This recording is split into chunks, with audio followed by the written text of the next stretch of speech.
Bueno, muy bien, buenas noches a todos, muy agradecidos en nombre de este ilustre panel de intelectuales de primerísima línea que a todos, por supuesto, vienen a escuchar y a disfrutar fundamentalmente. Mientras siguen acomodándose los que han llegado al último momento, me complazco en comunicarles que la sala está llena. Así que un aplauso para ustedes mismos.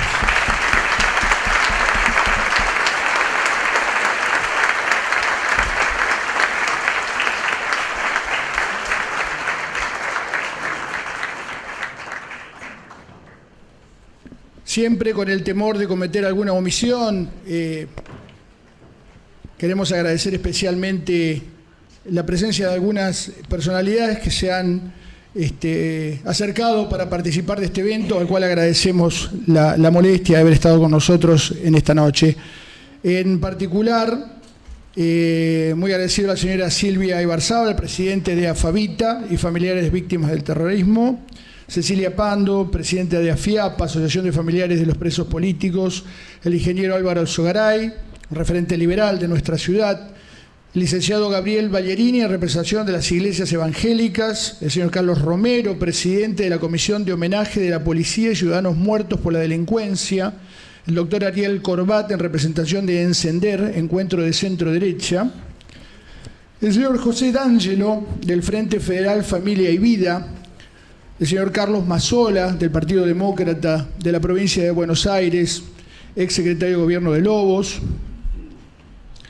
el doctor Gerardo Palacio Hardy, vicepresidente de la Asociación de Abogados Justicia y Concordia, el doctor Alberto Solanet, presidente de la Asociación de Abogados Justicia y Concordia, y por supuesto todos aquellos que nos acompañan, que de alguna manera u otra están alineados en esta corriente que estamos recreando para volver a tener un segmento de opinión sólido, firme y que sea alternativa para el futuro.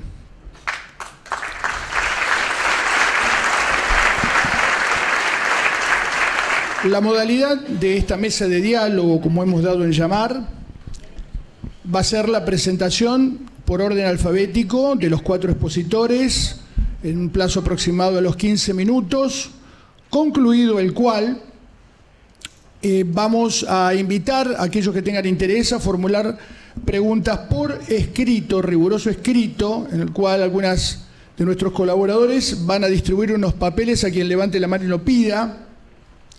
Y luego nosotros vamos a hacer una selección para que sea igualitario la derivación a cada uno de los expositores para responderlas. Llegado la finalización de este evento, luego de un reconocimiento que vamos a hacer, por supuesto, los autores de los libros que ustedes tienen en la salida de aquí de esta sala estarán muy gustosos de filmarlos y autografiarlos. Entonces, vamos a comenzar la exposición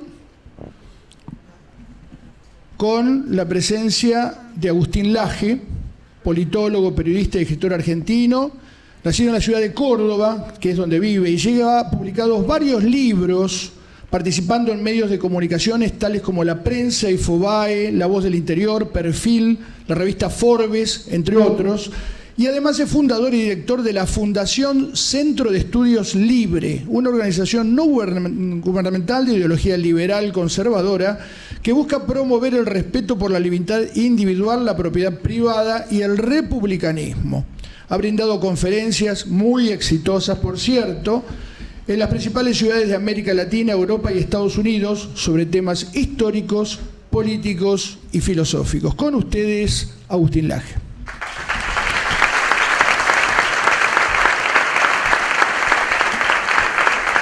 Muchas gracias. Gracias, Vicente. Bueno, muchas gracias a todos por su asistencia a pesar de la lluvia. Cuando veníamos con Nicolás, veíamos dos cosas. Por un lado, efectivamente, la lluvia, y por otro lado, las redes sociales donde los zurdos se nos reían. Miren, el día que les tocó no va a ir nadie. Y finalmente está lleno. Estamos buscando sillas para la gente que está de pie. Así que muchas gracias, en serio, con Nicolás. Para serles sinceros, no pensábamos que vendrían más de 50 o 70 personas. Así que ha sido una grata sorpresa haber llegado y encontrarnos con que esto estaba lleno. cuando según el enemigo no iba a venir absolutamente nadie y celebraban el clima. A mí se me ha pedido en este panel que aborde la cuestión de la cultura. Y es una tarea realmente complicada, yo creo, en primer término, por la inaudita expansión que el propio término cultura ha experimentado en los últimos años, por no decir en las últimas décadas. ¿Cómo hablar de la cultura sin saber a qué nos referimos cuando hablamos de cultura? ¿O cómo hablar de la cultura cuando nos dicen que hasta nuestros genitales son una construcción de la cultura?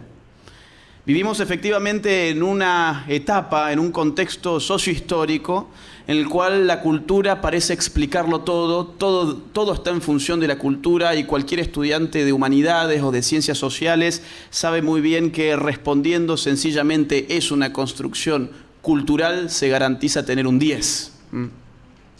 Digamos en ese sentido, para ser amplios, que la cultura recubre todo el campo de las representaciones simbólicas de una sociedad. La cultura tiene que ver con los hábitos, tiene que ver con las normas, tiene que ver con los usos del lenguaje, tiene que ver con los hábitos, con los valores, con los signos. Las luchas que estamos viviendo en estos momentos son luchas por la cultura, porque estamos viviendo épocas que la filosofía, que la sociología han empezado a llamar de distintas formas. Algunos llaman esto como la posmodernidad, otros hablan de la modernidad tardía, otros hablan de un mundo postindustrial, otros hablarán de la modernidad líquida, pero todos quieren decir más o menos lo mismo. Un mundo en el cual las representaciones simbólicas tienen preeminencia por sobre lo real, y son las concepciones culturales, en todo caso, las que dan forma a lo real. Es el mundo líquido de Bauman, es el mundo de la posverdad. No sé si lo han escuchado. La posverdad es lo que hoy se impone en nuestras sociedades porque la verdad ya no existe. Es el mundo de la primacía del relato, frente al cual los datos no tienen nada que hacer porque el relato es lo que mueve en política hoy en día. Es el mundo en donde todo, insisto, es una construcción cultural que debe ser a su vez deconstruida, y por eso estamos todos llamados a deconstruirnos, obviamente con el auspicio del Estado. Si la cultura hoy se ha vuelto entonces el fundamento de la totalidad, es decir, la cultura puede explicar incluso la función de nuestros genitales, y eso es un poco la ideología de género, la lucha por la cultura se convierte en la madre de todas las batallas. Hoy estamos viviendo la madre de todas las batallas, que es precisamente la batalla cultural. Hoy enfrentamos batallas culturales que tienen a sus protagonistas. ¿Qué son los intelectuales? Los intelectuales son aquellos que viven en el mundo de las ideas, son los soldados de las batallas culturales, son quienes se destacan no por lo que hacen con sus manos, sino por lo que hacen con sus cabezas. Con lo que hacen con sus cabezas en función de dirigir culturalmente a una sociedad. Las balas de los intelectuales no son de plomo, no son siquiera tangibles. Las balas de los intelectuales son sus propias ideas. Todo esto que estoy diciendo sirva como introducción para entender por qué la insistencia del socialismo de nuestros siglos, entiéndase por ello el kirchnerismo, el chavismo, el moralismo, etc. ¿Por qué la insistencia en conformar grupos intelectuales que les construyeran un relato? Pensemos, por ejemplo, en el kirchnerismo, carta abierta. En otro plano intelectual, 678. Estos tipos efectivamente, durante prácticamente 12 años, se dedicaron a llevar adelante una revolución cultural y dispusieron de los soldados culturales de una batalla cultural, que fueron los intelectuales, para que dieran en nombre de ellos esa revolución cultural. Podemos pensar en el rol, por ejemplo, de Dieterich con el chavismo, en el rol de García Linera con Evo Morales, y así sucesivamente. Esto es interesante porque nos sirve para contrastar. ¿Qué cosa? La idea del cambio. Se supone que en el 2015 votamos por un cambio. Y se supone que si la cultura representa prácticamente la totalidad de la existencia, tendríamos que estar requiriendo un cambio también en el plano de lo cultural. Y en el plano de lo cultural no solamente no ha habido ningún cambio, y ni siquiera ha seguido un movimiento que venía ya dado por inercia, sino que se ha exacerbado con Cambiemos la revolución cultural emprendida por el kirchnerismo. No ha sido simplemente un continuismo, sino que en muchos aspectos ha sido una exacerbación de las políticas culturales que el kirchnerismo durante 12 años impulsó en la Argentina. Claro, tenemos la idea de que Cambiemos es un gobierno de técnicos. Efectivamente, es un gobierno de técnicos. No se destacan por sus intelectuales. Le han cedido el terreno de la cultura a aquellos que ya tenían en sus manos el terreno de la cultura antes del 2015. Les cuento una anécdota. Hubo gente que me quiso acercar a Cambiemos, y más específicamente hablando al PRO. Allá por el año, no recuerdo si 2014, 2015, puede ser a inicios de aquel año, me dicen en Córdoba: a vos que te gustan las conferencias, a vos que te gustan la idea de las fundaciones, de los think tanks, de los libros, acercate a la Fundación Pensar. No sé si la conocen, es la fundación del PRO, la que supuestamente piensa por el PRO, o yo diría más bien infla los globos amarillos del PRO, ¿no? Más que estar pensando, inflan globos. Y me dicen: andá a una conferencia que va a haber en el Sheraton, en el hotel, uno de los hoteles más importantes de Córdoba, que es de la Fundación Pensar, te va a encantar. Claro, ellos lo que querían era que yo me sumara a esa fundación.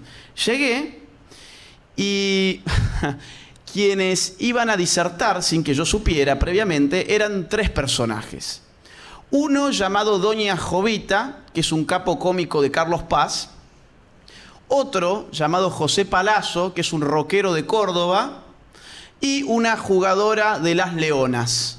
Esa era la conferencia de la Fundación Pensar. Yo no tengo absolutamente nada en contra de estas 3 personas, pero si eso era la Fundación Pensar, yo no aguanté más de 20 minutos ahí sentado y me fui. Y me acordé de algo que decía John Stuart Mill.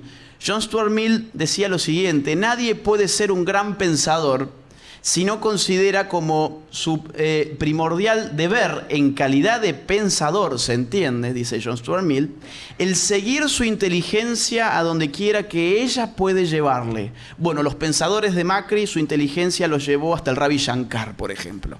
No sé si se acuerdan estas reuniones que hacían para estimular los chakras y traer buenas vibras, ¿no? Y eso era un poco la intelectualidad del kirchnerismo. El kirchnerismo no tiene intelectuales. El kirchnerismo tiene técnicos. Y el técnico no se ocupa del deber ser. Perdón, el macrismo. Es que son tan parecidos que ya hasta se me confunden. El macrismo no tiene intelectuales. El macrismo tiene técnicos. Ya Max Weber había dicho que al técnico lo que se le da de entrada es lo principal, es el fin. No puede pensar sobre el fin. Al fin ya se lo dan. El técnico tiene que ver en todo caso con los medios. Y esto es el kirchnerismo. Fíjense el vacío intelectual que ha tenido. Perdón, esto es el macrismo. Sigo con estos actos fallidos. Les juro que son involuntarios.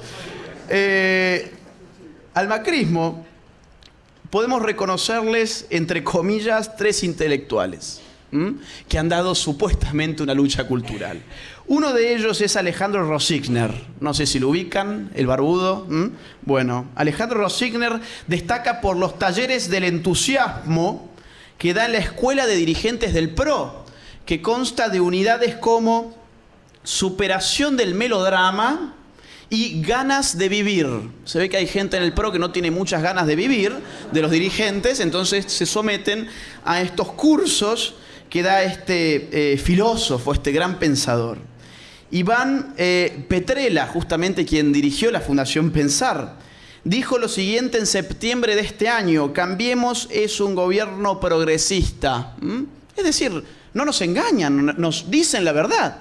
En todo caso, los estúpidos seríamos nosotros si siguiéramos dándoles nuestros votos, cuando nos están diciendo la verdad en nuestras propias caras. Lo mismo o algo similar había dicho 5 años atrás, en el 2013. Dijo: en Estados Unidos el PRO sería la izquierda del Partido Demócrata, la izquierda de Hillary Clinton. Bueno. Durán Barba dijo el año pasado, en octubre, en TN: Mauricio Macri es la nueva izquierda, de la cual habíamos escrito ya hace un año con Nicolás el libro negro de la nueva izquierda. Es decir, estos son los intelectuales del macrismo que dicen públicamente que ellos se asumen como de izquierdas.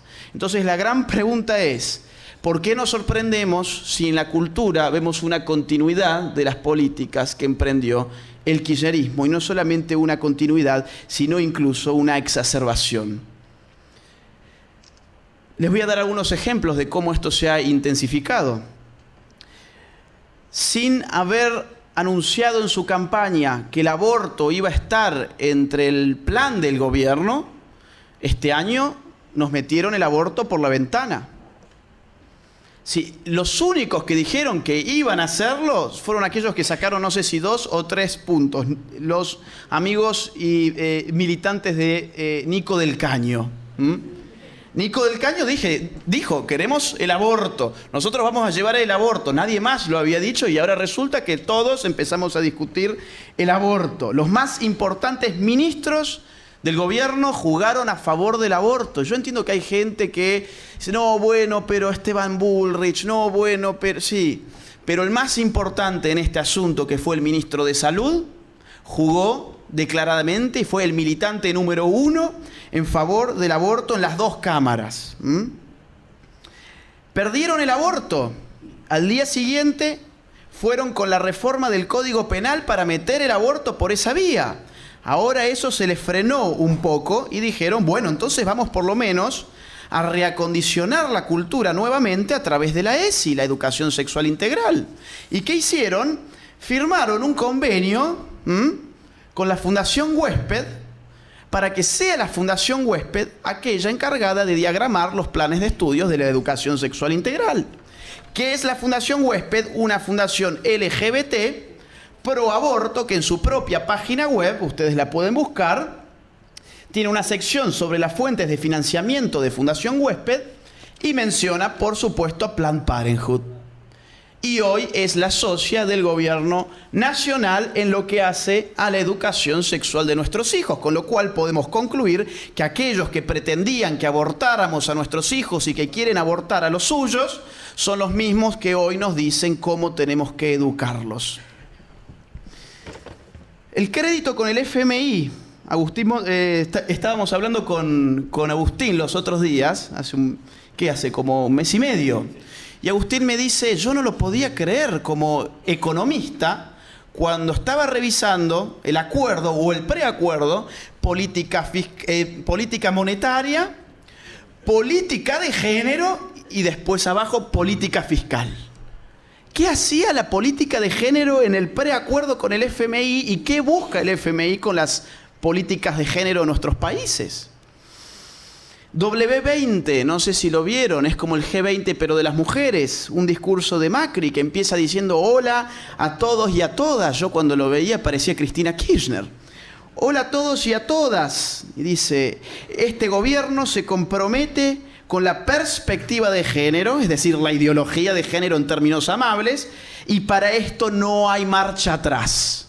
Textualmente, para esto no hay marcha atrás. En octubre del 2017 crearon 20 centros de hormonización en Buenos Aires para trans con el dinero de todos ustedes. Uno de ellos es para niños. ¿Qué significa la niñez transexual? Significa que a niños los abusamos sexualmente en la medida en que les bloqueamos las hormonas que sus cuerpos naturalmente generan, les inyectamos hormonas que sus cuerpos no producen y eventualmente los mutilamos para amputarles los genitales o para inyectarles senos, etc. Esta es la festejada niñez trans y ya sabemos que más del 80% de los niños trans, pasada la adolescencia, se arrepienten.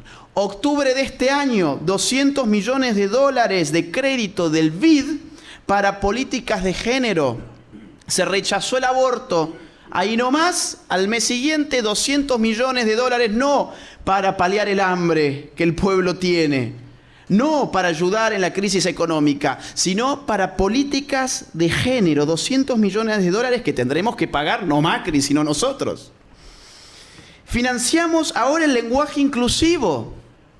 No sé si saben de todes este programa, que claro, porque ellos son tan iluminados, guarda, porque acá, atrás de esto hay un elitismo que es atroz, que es nosotros somos tan iluminados, tan inteligentes, y ustedes son tan brutos que no saben hablar. Ustedes hablaban mal cuando decían todos, y ahora ustedes tienen que cambiar la A o la O por la E y decir todes. Y además pagarnos con sus impuestos a quienes vamos a enseñarles nuevamente cómo tienen que hablar. Por eso el propio PRO, desde su juventud, ha impulsado lenguajes inclusivos a partir de nuevos cursos que se están dando en Buenos Aires. Cursos para enseñarnos a hablar, como si fuésemos tan estúpidos de no saber hacerlo. Y ahora escuché los otros días que incluso se está impulsando el lenguaje inclusivo para los animales. No sé si lo han visto, pero ahora es un crimen de odio, parece ser, o estamos en camino de que sea un crimen de odio, decir, por ejemplo, tomar el toro por las astas, o más vale pájaro en mano que 100 volando. Obviamente que esto es de un grupo de fanáticos, y esto suena como una locura, pero mucha gente entendió que lo que nosotros dijimos cuando presentamos el libro negro de la nueva izquierda hace ya casi 3 años era una locura, y todo lo que dijimos empezó a pasar no solamente en Argentina, sino en todas partes. Ley de identidad de género en el deporte, aquí en Buenos Aires, salió hace muy poquitos días. Fue un proyecto de ley impulsado por la Secretaría de Deportes, o sea, por el Poder Ejecutivo de Vidal. Ahora cierro. Escuchen lo que dice la ley. A los fines de la registración, inscripción, participación y competición en el marco de las actividades deportivas de una liga, federación o confederación en el territorio provincial, se entenderá por género aquel que fuera autopercibido por la persona deportista. Toda acción u omisión que impida que una persona pueda inscribirse, registrarse, participar o competir en una actividad deportiva de una liga, federación o confederación amateur o profesional por su género autopercibido será considerada discriminatoria. O sea que si yo me autopercibo una mujer y quiero ir a jugar y quiero ir a pelear en box contra las mujeres en el box femenino, ya puedo hacerlo en Buenos Aires. La conclusión, Cambiemos no ha cambiado absolutamente nada en materia cultural. Ha profundizado la debacle cultural que está reventando no solamente a la Argentina, sino al mundo occidental como tal. Ellos han cumplido una función importante, yo los voté y supongo que muchos de acá también lo votaron. Esa función importante fue sacar a los kirchneristas después de 12 años. Pero ahora necesitamos entender que la madre de todas las batallas es la batalla cultural y necesitamos a alguien que ahora se ponga los pantalones para restablecer los buenos valores que nuestro país necesita. Gracias.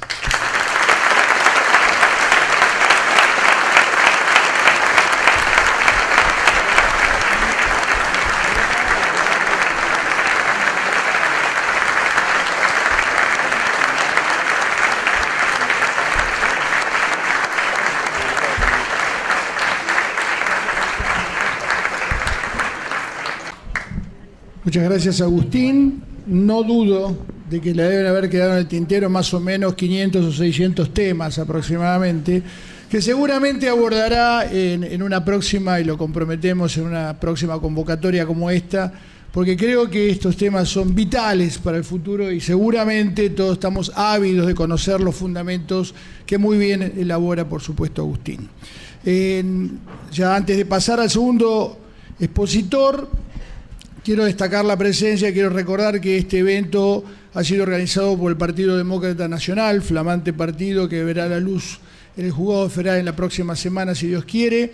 Estamos muy orgullosos y le doy la bienvenida a las 4 personas que hoy representan a los otros distritos, como son el señor Andrés Grau, del Partido Demócrata de Mendoza, el escribano, diputado nacional, mandato cumplido, Alberto Allende Iriarte, del Partido Demócrata de la Ciudad de Buenos Aires, de Capital Federal, el doctor Oscar Arévalo, presidente del Partido Demócrata de Chaco, y el señor Alberto Gustavo Arancibia Rodríguez, presidente del Partido Demócrata de San Luis. Quien les habla, Juan Carlos de Marco, presidente del Partido Demócrata de la provincia de Buenos Aires. Muchas gracias por esta presencia a las autoridades que han venido del interior.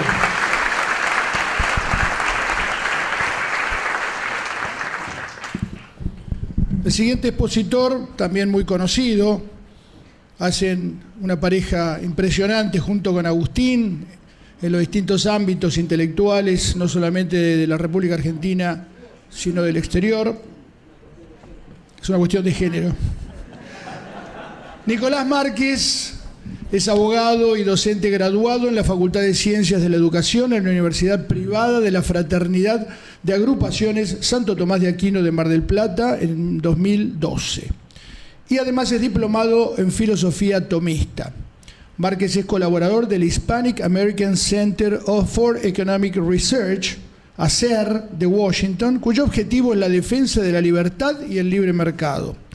Publicó nada más y nada menos que 14 libros, varios de ellos en conjunción con Agustín Laje, y es, como decía, permanente disertante en ámbitos de la República Argentina y en este último año una vasta y frondosa presencia también con Agustín en ámbitos internacionales, sobre todo en Latinoamérica y recientemente regresado de la madre patria. Bienvenido Nicolás Márquez a este evento, a esta mesa de diálogo, y queda en el uso de la palabra.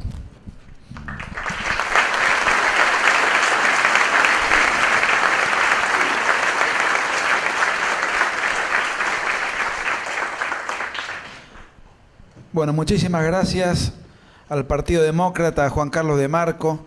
Gracias a todos ustedes por haber venido en un día como hoy, porque hoy es un día peronista. Un día horroroso, charcos, todo inundado.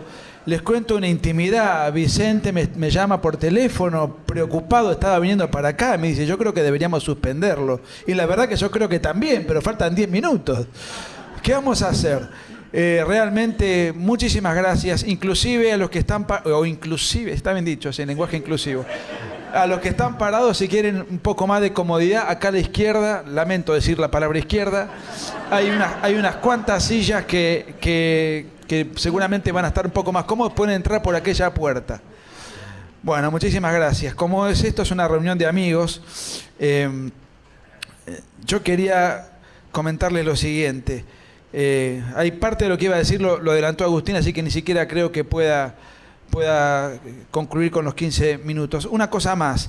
Para mí, además de estar con Juan Carlos y los amigos del Partido Demócrata que me hayan incluido, no solamente es un honor, sino que es un honor personal estar con un amigo, probablemente indudablemente uno de los mejores economistas de Argentina, como Agustín Monteverde, que tiene la mala costumbre de vaticinar pronósticos infructuosos y que se cumplen. Y bueno, para mí Vicente Massot es mi maestro de referencia de toda la vida, así que le tan agradecido le estoy por su magisterio. Y con Agustín, bueno, ya lo dijo Juan Carlos, somos pareja de hace 3 años. Convivimos en una amistad celibataria, pero es una convivencia, así que no tengo nada que agregar. En los años 70, una vez le preguntaron a Calderón Bouchet, que se murió hace 5 o 6 años, si él se consideraba un hombre de derecha.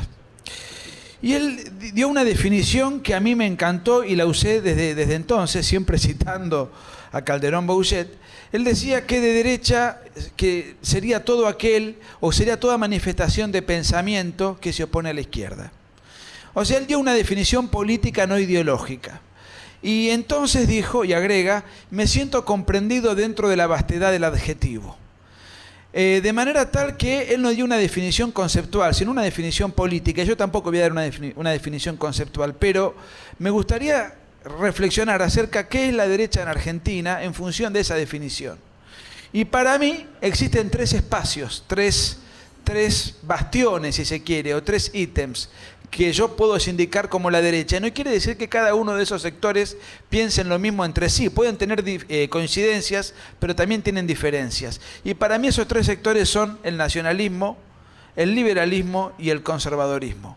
Que pueden tener similitudes, pero también pueden tener diferencias, repito. Ahora bien, ¿dónde están en la Argentina esos 3 sectores representados? Desde el punto de vista físicamente, ¿dónde están? Yo creo que en las Fuerzas Armadas indudablemente lo que prevalece es el nacionalismo y es el ámbito donde tiene mayor predicamento, sobre todo en el ejército. El liberalismo está muy diluido y ya no tiene ni siquiera un partido político, pero sí hay muchas fundaciones, sobre todo de carácter económico, que mantienen el ideario liberal. Y yo creo que están circunscriptas o agrupadas en esos ambientes.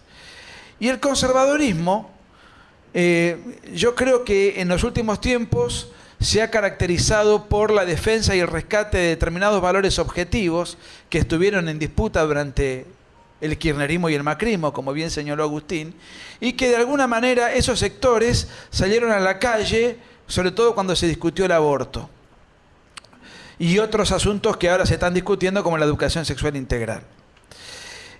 Ahora, Macri, perdónenme el reduccionismo, porque la palabra derecha a muchos no les gusta, pero yo la utilizo como un reduccionismo, y aparte utilizo a estos tres sectores ideológicos también de una manera reduccionista, pero tengo 15 minutos. Macri trató de congraciarse con estos tres sectores. A los militares les dijo que bajo su gestión se acababa el curro de los derechos humanos, una palabra que quedó para la historia. A los liberales también les guiñó el ojo y llegó a decir en un programa de televisión que su libro de cabecera era El manantial de Ayn Rand. No sé si se acuerdan de eso. Y por supuesto que a los sectores conservadores o pro vida, en el Congreso Eucarístico dijo que iba a defender la vida desde la concepción. O sea que él sabía que necesitaba guiñarles el ojo a todo lo que para simplificar llamamos derecha, porque ese voto era muy importante. Tan importante que a Scioli le ganó con el 2,5% de los votos en el balotaje. Y a los tres los traicionó. A los liberales no les privatizó ni un tornillo. Ni un tornillo. No quiero meterme en el tema que seguramente va a hablar después Agustín. No privatizó ni un tornillo. Los militares siguieron padeciendo todas las penurias y el destrato que venía del gobierno anterior, y peor aún, muchos militares que estaban libres en el gobierno anterior fueron encarcelados durante esta gestión. Y quiero saludar a Perla, la mujer de mi amigo Emilio Nani, encarcelado durante este gobierno.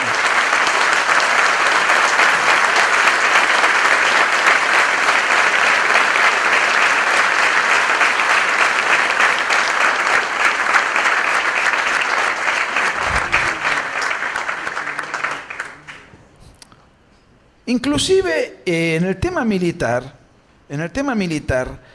inauguró algunas prácticas insólitas, como es a cada mandatario que visita la Argentina ir a tirar flores a la Escuela Mecánica de la Armada. Yo no voy a decir si esto es bueno o si esto es malo, pero esto es claramente una provocación y tiene un sesgo ideológico muy claro. En conclusión, Macri se desvivió por gobernar para júbilo de quienes no lo votaron y nunca lo van a votar. Se dedicó, trató todo el tiempo de congraciarse con los sectores que lo desprecian.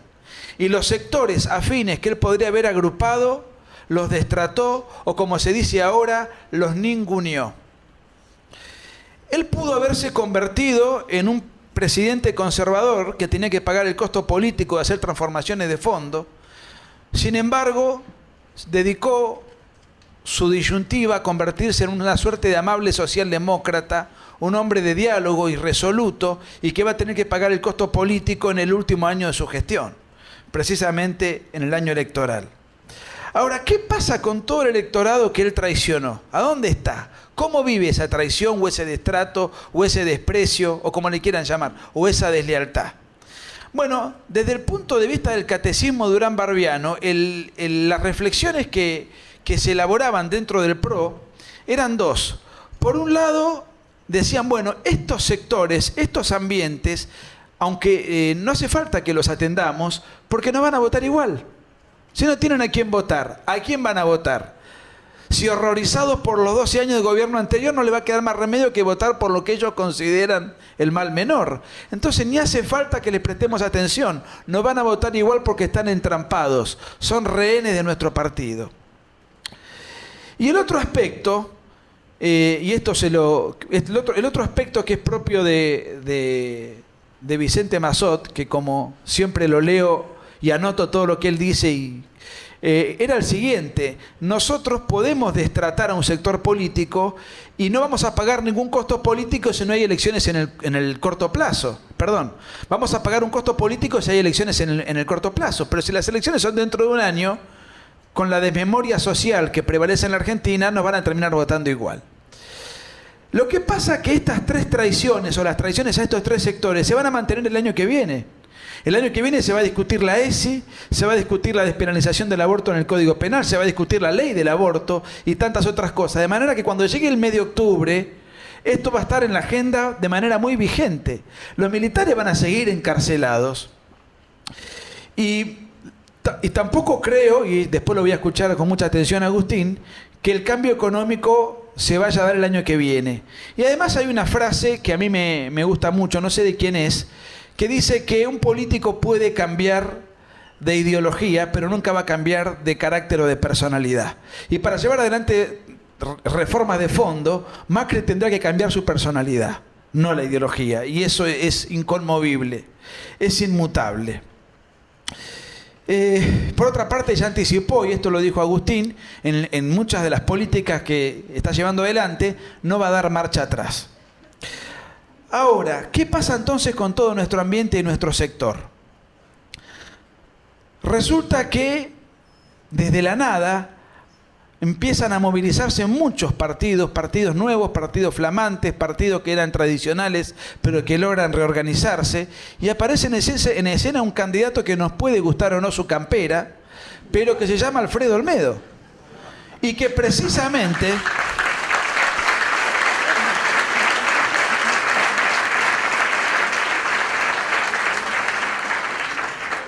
Quiero aclarar que hoy iba a venir y que está en Río de Janeiro juntándose con la gente de Bolsonaro y que recién te llamó por teléfono. Porque él iba a estar acá. En las apariciones públicas que tuvo, dijo 3 cosas, las 3 para acercarse a los 3 sectores que el macrismo alejó. Primero, por su condición evangélica, ya dijo que iba a dar marcha atrás a la política de género y por supuesto al aborto. Dijo además algo insólito, una suerte de herejía para el catecismo de la corrección política vigente o para la dictadura de la corrección política vigente. Dijo con pesar, lamentó que los guerrilleros no estén presos, dijo que lo que se vivió en la década del 70 fue una guerra y le aclaró el otro día a Jorge Real en el programa de Novarecio que los desaparecidos son 6.400. Decir estas 3 verdades es en la Argentina del 2018 de una audacia notable. O sea que allí ya está claramente acercándose al ambiente militar, así como con sus otras aclaraciones se acercó al ambiente conservador o ligado al ambiente pro vida. Y desde el punto de vista técnico-económico mencionó que va a poner en una cartera de esas características a un candidato de extracción liberal, ojalá que sea Agustín Monteverde. O sea que él mismo se acercó a todos los sectores que fueron menospreciados, destratados, yo diría ignorados por el gobierno anterior. ¿Cuánto es este sector? ¿Cuánto implica? ¿Cuántos somos todo este conglomerado? Miren, en el mundo se está dando un fenómeno de políticos disruptivos, masivos, no solamente en Europa, sino también en toda América Latina. En Argentina eso no había llegado, pero ahora empieza a asomarse. Y hay un fenómeno, además, del cual no habíamos tomado nota hasta la discusión del aborto. Todos los sectores que yo señalé tenían la sensación propia, la autopercepción de que éramos sectas. Después de las marchas multitudinarias hemos tomado conciencia de que somos multitud. Antes no teníamos noción de cuánta cantidad éramos. Todavía no tenemos una noción porque no hay encuestas claras, porque falta un año, porque no tenemos un partido organizado. Y el propio Olmedo dijo que quiere ser el Bolsonaro argentino, creo yo que con un entusiasmo desmesurado, pero si no llega a tal objetivo, claramente puede convertirse en un Alejandro Ordóñez, que en Colombia sacó prácticamente el 10% de los votos y hoy condiciona muchas de las políticas de Colombia, del presidente Duque, un presidente de centro, o un José Antonio Katz, que sacó el 10% en Chile, que metió congresistas y que condiciona las políticas de Piñera, y además ese 10% obra de escalón principal, o de escalón inicial, quiero decir, de cara a las elecciones que se pueden dar 4 años después. Entonces, ante esta situación que estamos viviendo, esta transición de un sector político ideológico que emerge y que no tenía un continente claro y que no tenía un líder claro y que además no tiene una filosofía ideológica clara porque son 3 sectores que necesitan articularse, coordinarse y definir una serie de puntos. ¿Qué podemos hacer? Bueno, podemos hacer 2 cosas. o mirar pasar los hechos y ver cómo evolucionan para más adelante involucrarnos, si es que esto llega a buen puerto, o involucrarnos desde ahora para consolidar y para trabajar en esto que está en ebullición y transición. Voy a cerrar entonces con una frase de Escrivá de Balaguer: no dejes tu trabajo para mañana. Muchas gracias.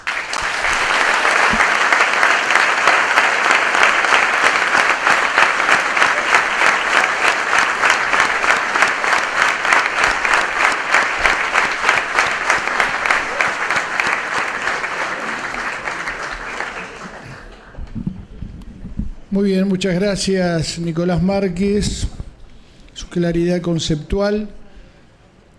Y vamos a continuar con la presencia del doctor Vicente Massot, muy conocido por supuesto en su función periodística, desde ya histórica, pero que además es doctor en Ciencias Políticas y miembro de la Academia Nacional de Ciencias Morales y Políticas. Es ex secretario de Estado de Defensa y ex profesor titular del doctorado de Ciencias Políticas de la Universidad Católica Argentina. Doctor Vicente Massot, bienvenido y con muchísimo gusto lo vamos a escuchar.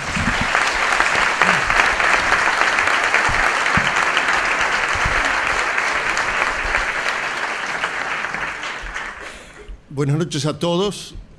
Como siempre, dos agradecimientos. En primera instancia, a quienes han tenido la deferencia de invitarnos a hacer uso de la palabra en el curso de esta noche, y por supuesto a todos ustedes que, venciendo a la inclemencia del tiempo, han venido a escucharnos. Yo les pido que todo lo que diga hoy aquí en el Club Español lo tomen con beneficio de inventario. Básicamente porque trazar un cuadro de situación respecto de la política argentina no es otra cosa más que intentar una explicación sobre algo que cambia todos los días. La política se desenvuelve de suyo siempre, sin ningún tipo de excepción, en el mundo de lo particular y contingente, nunca en el de lo universal y necesario. Por lo tanto, en la política y en el análisis de la misma no hay ni dogmas, no hay fe, ni verdades canónicas. Para poner un ejemplo, si mañana de resultas de la puja comercial y geopolítica, al menos entre los Estados Unidos y China, se desatase una crisis similar a la del 2008, el dogma de la Inmaculada Concepción y el sistema métrico decimal no sufriría el mella. En cambio, podría ocurrir a nivel mundial una hecatombe política. Esa es la primera razón. La segunda razón hace referencia pura y exclusivamente a la Argentina. Yo no recuerdo, tengo 66 años, desde que poseo uso de razón y me interesan estos temas, un momento en donde las incertidumbres sean absolutas y mayoritarias y en cambio las certezas prácticamente no existan. ¿Qué quiero decir con esto?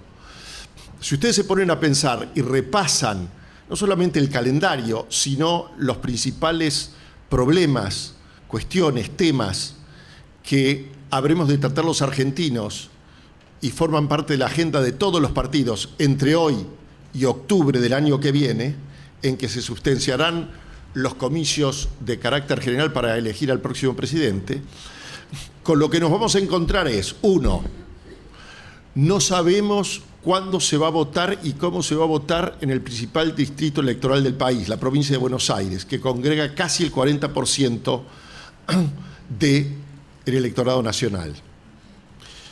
No sabemos si se van a desdoblar las elecciones municipales, si van a quedar solapadas las presidenciales y las de gobernadores. Misterio. Segundo, no sabemos a ciencia cierta, como en otras oportunidades, si Macri va a ser el candidato de Cambiemos, si Cristina va a encabezar Unidad Ciudadana, si el peronismo va a tener un candidato único. Tercero, desde el punto de vista económico, no me voy a meter en Honduras, que desconozco y además está a mi derecha Agustín Monteverde, que nos va a hablar después, tampoco sabemos, está abierto a debate, son consideraciones que uno puede hacer, podemos conjeturar respecto de lo que va a suceder desde el punto de vista del crecimiento o no de la economía, de si hay default o no hay default, si lo que estamos viendo es un escenario de B corta o de U en términos de cuándo y cómo va a ser el crecimiento argentino o el decrecimiento argentino, son todas dudas. Es decir, todo está abierto a debate, todas son incertidumbres, y eso es producto básicamente del fenomenal fracaso que ha tenido la gestión de Cambiemos al cabo de los 3 años. ¿Por qué digo esto? No es una expresión gratuita, no es porque Cambiemos me suscite más o menos simpatías. Yo no vengo acá a traducir cuáles son mis simpatías y mis preferencias ideológicas, cualquiera puede saberlo, sino a tratar de hacer un análisis breve, conciso, de lo que me parece que es la situación política actual y cómo puede evolucionar con todas las dificultades que supone hacer un pronóstico en estas condiciones de acá a las elecciones. Macri, si uno se olvidase que es Macri, y le dijésemos a cualquiera que no conociese el país, que analizase los números entre fines del 2015 y fines del 2018, concluiría, sin excepciones a la regla, que esto es un fracaso sonoro. Bueno, los fracasos sonoros suelen pagarse. La única advertencia que debo hacer al respecto es que Macri es un hombre de suerte. Y si bien es cierto que hasta aquí ha demostrado poco y nada en términos del arte de gobernar, y sobre todo de gobernar bien, de todas maneras tiene una serie de ventajas. Entonces, ¿qué es lo que tenemos? ¿Qué es lo que aparece con alguna nitidez y que básicamente se va a desarrollar en los próximos 10 u 11 meses hasta que lleguemos a las elecciones de octubre, con las PASO anteriores y con una eventual segunda vuelta? Parece difícil, pero insisto, estamos en el reino de las incertidumbres, que fuera de Macri Cambiemos, salvo que sufra un traspié mayúsculo en términos económicos, haya otro candidato. Es cierto, María Eugenia Vidal mide mejor que él, pero excepción hecha de un traspié en lo económico, o un imponderable, que por lo mismo que lo es no podemos incluirlo dentro de ningún marco analítico, pareciera que Macri va a ser el candidato de Cambiemos. Las dudas en cuanto a Cristina Fernández son algo mayores. Yo sigo creyendo, pero me puedo equivocar como en tantas otras cosas, que son más los motivos que tiene Cristina Fernández para asumir la responsabilidad de liderar a Unidad Ciudadana que las que tiene para bajarse. Pero no está dicha la última palabra. Uno podría pensar, mire, 30%, de acuerdo a casi todas las encuestas, podría con ese 30% retener todos los diputados sin negociar ninguno que expone, podría colocar a sus 2 hijos dotándolos de fueros a los efectos de evitar las inclemencias de una prisión futura, y así sucesivamente uno podría suponer que una tras otra las razones se acumulan para imaginar que va a ser de la partida, unido al hecho de que los que teóricamente usufructuarían de una eventual retirada de ella, no, por un lado los desprecia y por el otro lado miden muy poco, hasta aquí. Ahora, también hay que considerar que podría pensar la expresidente, si yo me quedo en el Senado, de acuerdo a la doctrina Pichetto, me aseguro fueros y me aseguro mi libertad. No es poca cosa. De modo tal que, incertidumbre. Lo mismo sucede con el peronismo federal. ¿Hasta dónde va a llegar? ¿Quiénes van a, en teoría, pujar por asumir esa candidatura? Hoy parecen Pichetto y Massa, pueden sumarse otros. ¿Se bajará Cristina e incluirá en la puja de un peronismo supuestamente unido a los Rossi, Scioli, etcétera? Nuevas incertidumbres. ¿Qué tanto puede medir un candidato como Alfredo Olmedo? Que es, me parece, la estrella naciente. Digo la estrella no como adjetivo calificativo, simplemente es una metáfora, si ustedes quieren. Sabemos que va a haber un candidato de Cambiemos, sabemos que el peronismo puede ir desdoblado o unido. Está claro que el polo llamado progresista socialdemócrata, Stolbizer, el socialismo santafesino, se va a presentar, y tenemos a la izquierda dura. Lo que aparece con Olmedo es la posibilidad de llenar un hueco desde hace muchísimos años o décadas ausente en la Argentina, que es el hueco de la derecha. Ahora, ¿cuántos votos es capaz de retener? ¿Qué capacidad tiene para unificar fuerzas que hasta aquí han estado muy unidas, y que es lo que acaba de decir Nicolás Márquez? No lo sabemos, pero está ahí, tiene la voluntad, y lo cierto es que tiene un amplio campo para crecer, producto, diría yo, básicamente de la desilusión de mucha gente, de un porcentaje, de una minoría importante que votó en su momento a Cambiemos. Hoy las encuestas, casi todas, y es cierto que hay un gran escepticismo respecto a los relevamientos que se hacen no solamente en la República Argentina, sino en el mundo, por efecto de las pifias y de los fallos en los cuales han incurrido en elecciones que forman parte del planeta Tierra. Se equivocaron con Trump, se equivocaron con Duque, se equivocaron con Piñera, se viven equivocando. Ahora, a mí personalmente, y yo diría que es un consejo que me permito dar, también abierto a debate, tómenlo también con beneficio de inventario, a 11 meses de las elecciones, si bien parece más interesante ver quién gana y quién pierde, los datos cuantitativos, si ustedes quieren, son las encuestas llamadas cualitativas. Alguien que me dice que hoy la va a votar a Cristina Fernández o a Macri, en 11 meses puede cambiar de idea. Y lo mismo quien va a votar a Massa o a Pichetto o a quien fuese. En cambio, preguntado un 100% del universo de una encuesta, ¿usted cómo estaba en el 2015 y cómo está hoy? ¿Cómo está hoy y cómo piensa que va a estar mañana? Eso es una vivencia muy personal en donde lo ideológico no interesa. Casi diría que ni siquiera es una vivencia, es una situación. Yo estoy acá. ¿Cómo estaba en el 2015? 65% de los encuestados dicen que mejor estaba en el 2015 que hoy. ¿Cómo dicen que está hoy? El 50% más o menos que está mal. Y un 65% que en el año 2019 va a estar peor. Ahora, si uno saca Macri, Cristina, Massa, olvidémonos de los candidatos, lo que la sociología electoral parecería estar diciendo es que hay una dosis de incertidumbre, de desesperanza, de recusación, igual en casi todas las encuestas de Macri y de Cristina Fernández, muy fuerte.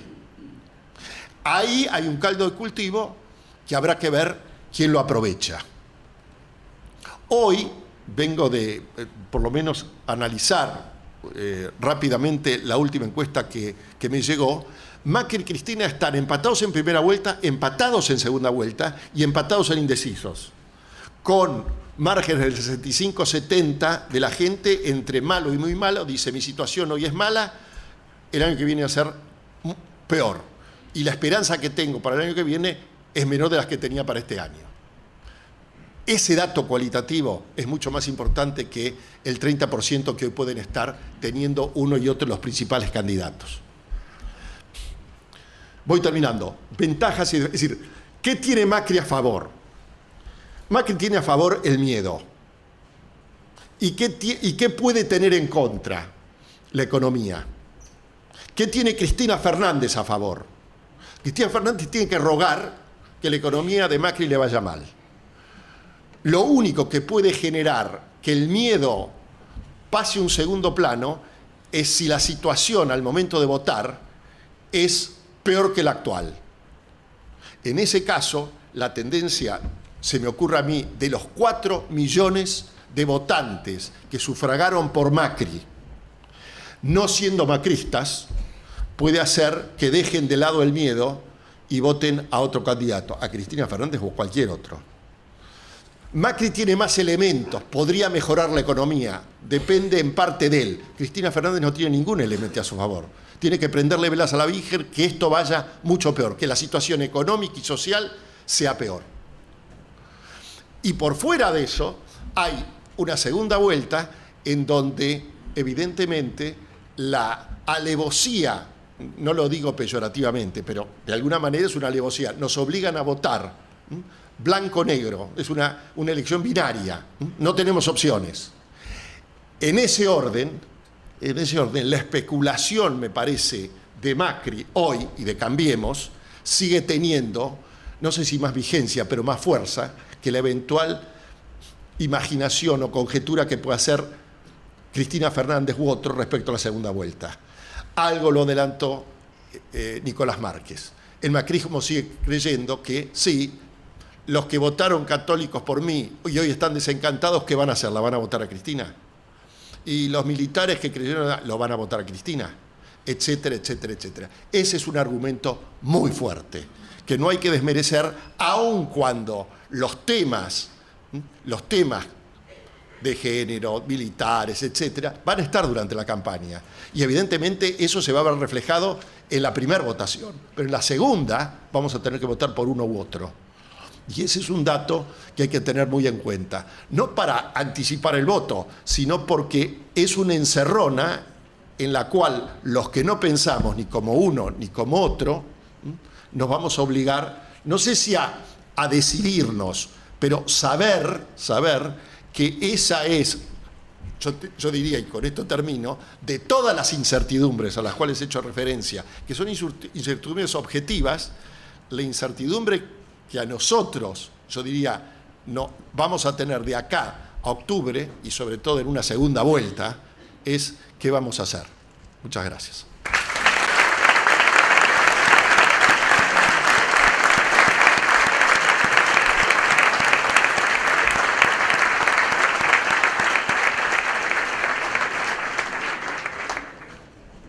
Muy bien, muchas gracias, Vicente. Realmente un privilegio tenerlo con nosotros. Y antes de dar paso al último expositor, quiero destacar la presencia recientemente ingresados de Roberto Castellano, presidente de Provi de Argentina, de Segundo Carafi, presidente del Centro de Estudios Cruz del Sur,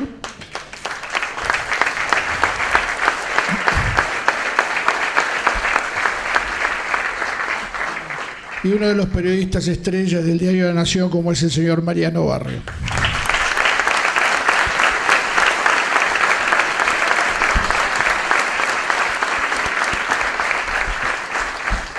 Muy bien, damos paso entonces a la última exposición, recordándoles que inmediatamente que después que termine el doctor Monteverde, los que deseen hacer preguntas lo deben hacer por escrito. Va a haber dos personas que ante el requerimiento de ustedes levantando la mano les van a entregar el papel y luego lo van a recoger para subirlos aquí y nosotros distribuir las preguntas entre los cuatro expositores. Vamos a tratar de hacerle dos preguntas a cada uno. Lo voy a volver a anunciar, pero ahora es el turno del doctor Agustín Monteverde, doctor en Economía, profesor titular de Economía en la Universidad del SEMA, directivo de varias corporaciones y consejero académico de la Fundación Libertad y Progreso. Miembro de la firma Mazot Monteverde y Asociados y autor y coautor de diversos libros y columnista estrella también, por supuesto, en diversos medios periodísticos. Recibimos entonces al doctor Agustín Monteverde dándole las gracias por estar con nosotros.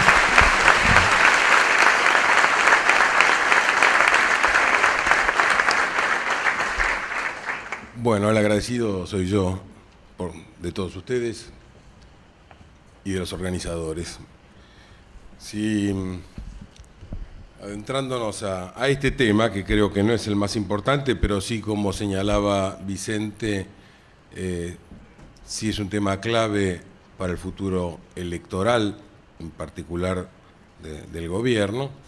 Me gustaría que recordáramos cómo se inició la gestión de Cambiemos, con aquella discusión que quedó planteada desde lo más alto de la cúpula Cambiemos, entre el gradualismo y el shock, ¿no? Una discusión que bastante caricaturizada, no solo por los medios, sino también por la misma gente del gobierno, en cuanto a que prácticamente quedó dogmatizado la necesidad de ir de a poco, porque eso se podría hacer un poco lo que proponían, porque era imposible hacer todo junto, hubiera sido salvaje hacer todo junto, y por oposición, bueno, a esos economistas precisamente salvajes que proponíamos, en todo caso, tratar de hacer todo lo posible en esos primeros meses donde todo gobierno goza de una capacidad de administración que inevitablemente va a ir perdiendo con el tiempo. Nadie pretendía que se resolvieran los problemas de la Argentina en 60, 90 o 120 días, pero sí encararlos de raíz desde el primer momento. Tampoco entendíamos, y esto incluso lo planteé en algún artículo en La Nación, del todo el tema del gradualismo en cuanto a la conveniencia, más allá de que, por supuesto, alguien como Maquiavelo opinaba por lo opuesto. ¿Cuál es la conveniencia, yo decía, de si tenemos que cortar un dedo, ir cortándolo de a poquito? Pareciera que eso lo que hace es aumentar y estirar el sufrimiento. Por último, diría que si lo que necesitamos es la cura de algo, ¿qué sentido tiene demorar la cura? O entonces estamos invirtiendo el orden de las cosas, algo parecido como lo que pasa en lo cultural, y transformamos la enfermedad en virtud y la cura en vicio. Bueno, el hecho es que el gradualismo no se trató de una cuestión del ir de a poco, en todo caso en disminuir el gasto. De entrada fue planteado que lo que venían a hacer era a financiarlo en todo caso, no a reducirlo. Tardíamente luego apareció el tema de reducir el déficit, que no es lo mismo que reducir el gasto. Y esto llamó la atención. Y básicamente, si lo íbamos a financiar, se iban a recurrir a dos pilares fundamentales: presión impositiva y deuda. Y nos deudamos a partir de ahí con denuedo, ¿no?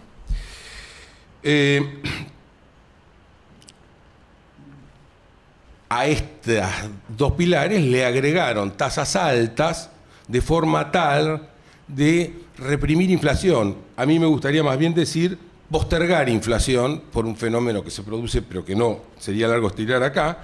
Pero el hecho es que esa fue la receta aplicada, y cuando uno pedía un poquito más de novedades, sistemáticamente lo que encontraba, y todavía sigue oyendo, es tenerle paciencia. Tomá, tenerle paciencia, mirá a Mauricio, hay que ayudarlo. Bueno. Y yo le tengo toda la paciencia del mundo, pero el hecho es que la enfermedad sigue ahí. Que es el desorbitado, desmesurado gasto del Estado. Que a los políticos siempre les gusta hablar del gasto político, y yo me gustaría recordarles a ellos que todo el gasto es político, todo, entero. No hay un solo renglón del gasto que no sea político. ¿Por qué se hace política nombrando ñoquis? ¿Por qué se hace política regalando jubilaciones a quien nunca aportó? Manteniendo empresas ineficientes, deficitarias, y que además de todo se burlan de la gente cuando van a viajar. El hecho es que el gasto no se tocó, porque pareciera que en la Argentina la única religión que seguimos es el hinduismo. Respetamos una vaca sagrada, y esa vaca sagrada es el Estado. El Estado no se toca y en todo caso se engorda. Pero entonces, ¿que no hubo gradualismo? Sí, hubo una forma curiosa de gradualismo. El gradualismo que uno pudo ver en materia de gasto no fue a la baja, fue al alza. Fue gradualismo, pero al revés. Poco a poco fue subiendo el gasto. Hoy no tenemos el mismo nivel de gasto que nos dejó Cristina. Tenemos mucho más. Mucho más.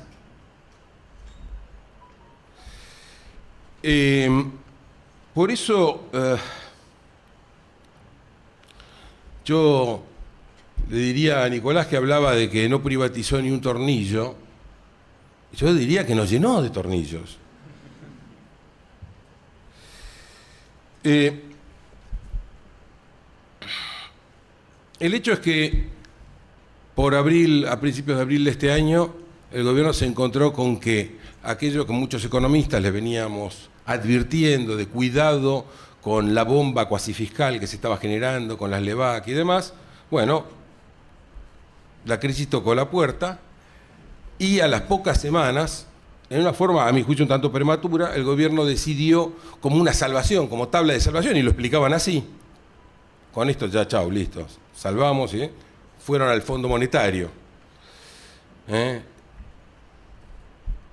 A esa altura del partido, el dólar había saltado 50%, habíamos perdido 14.000 millones de dólares de reservas.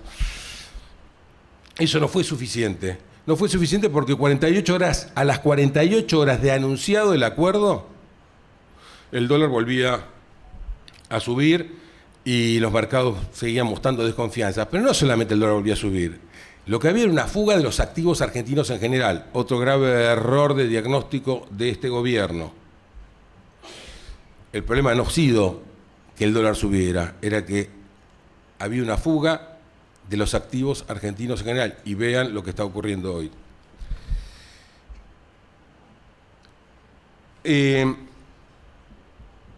Como esto no alcanzaba, entonces anunciaron el déficit cero. Algo parecido a lo que había ocurrido en 2001. El 9 de julio del año 2001, en Tucumán, el presidente de la Rúa anunció el plan déficit cero. ¿Qué significaba?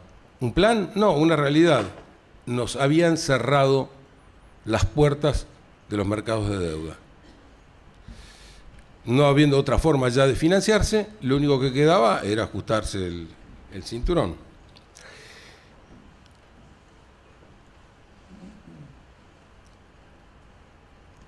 Como la cosa siguió complicada, al tiempo estábamos viendo, tuvimos un fin de semana de ilusión cuando pensamos que venían a hacer lo que veníamos reclamando muchos economistas, que era la reestructuración de fondos del Estado, empezando por un gabinete elefantiásico. A media mañana del lunes ya nos dábamos cuenta que todo se reducía a un simple cambio de tarjetas, que era todo pura gesticulación. Como la crisis siguió, tuvieron que ir a pedir inmediatamente una ampliación del préstamo del Fondo Monetario y un adelanto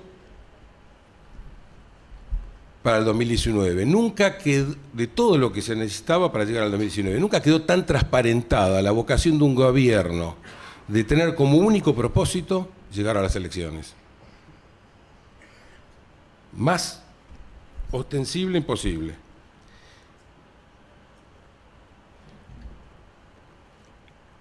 Hablando del Fondo Monetario y en referencia a lo que mencionaba Agustín, que es cierto, detrás de los compromisos de política monetaria venían los compromisos de equidad de género y por último los compromisos fiscales, lo cual muestra también el orden de importancia que le da el gobierno al tema fiscal.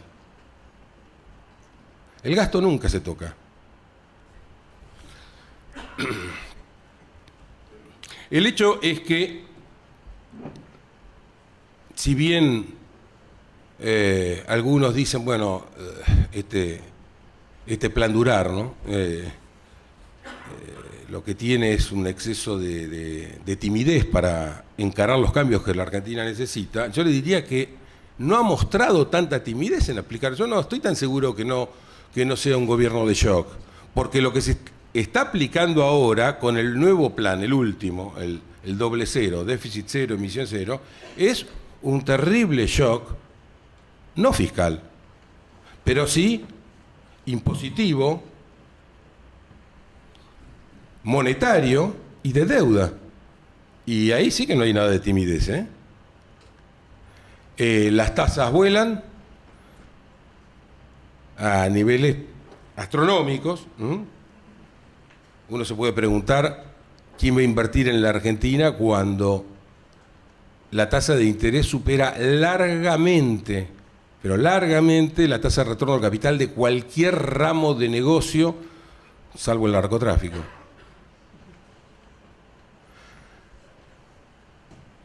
La deuda, bueno, ya nos va tapando las cejas.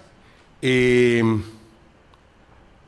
una presión tributaria que, unida a las tasas de interés, al reacomodamiento de precios relativos, termina de ahogar a la economía. En definitiva, el ajuste, lo que este gobierno llama ajuste, como ha pasado siempre en la Argentina, es solamente ajuste del sector privado. Siempre es el ajuste del sector productivo.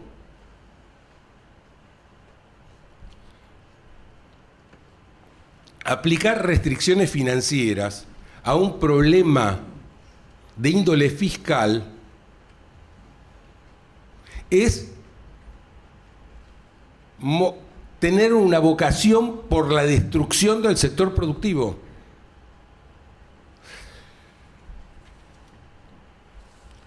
Los problemas no acaban ahí. Han reemplazado, finalmente se dieron cuenta que el tema de la bomba de las Levac había que desactivarla, pero la cambiaron por la bomba atómica de las LELIC. Es decir, letras que estallaron al 26 y pico %, ahora la tasa la tenemos 2 veces y media esa tasa. El plazo, que era de 35 días a casi un año, ahora es de 7 días.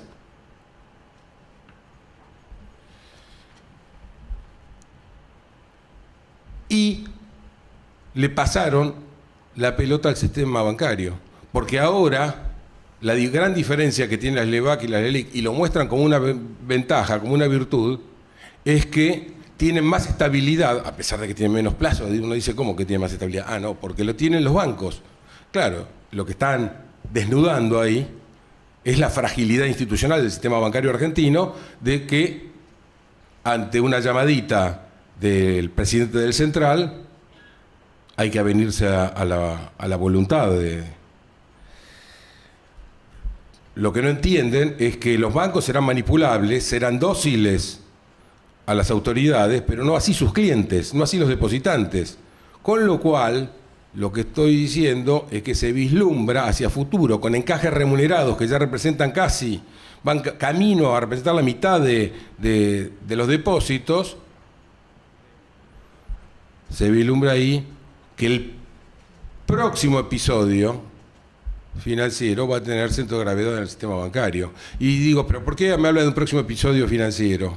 Bueno, porque el plan básicamente, en lo que consiste, es en haber montado, reemplazar la bicicleta financiera anterior, porque eso fue lo que se había hecho en estos 3 años, para reemplazarlo por una bicicleta, pero esta vez a turbina, digamos, con un piñón de multiplicación mucho mayor.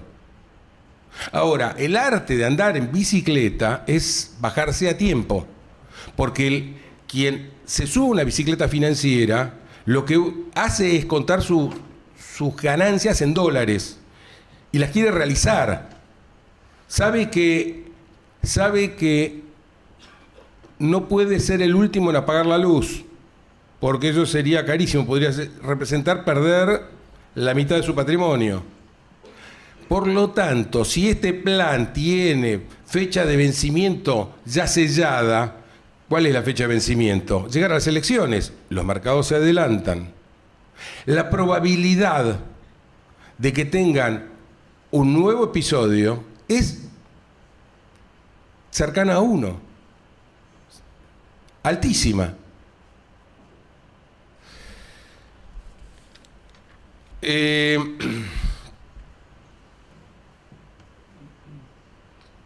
Es preferible tener déficit, pero con un gasto pequeño, que no tener déficit, pero con un gasto desorbitado.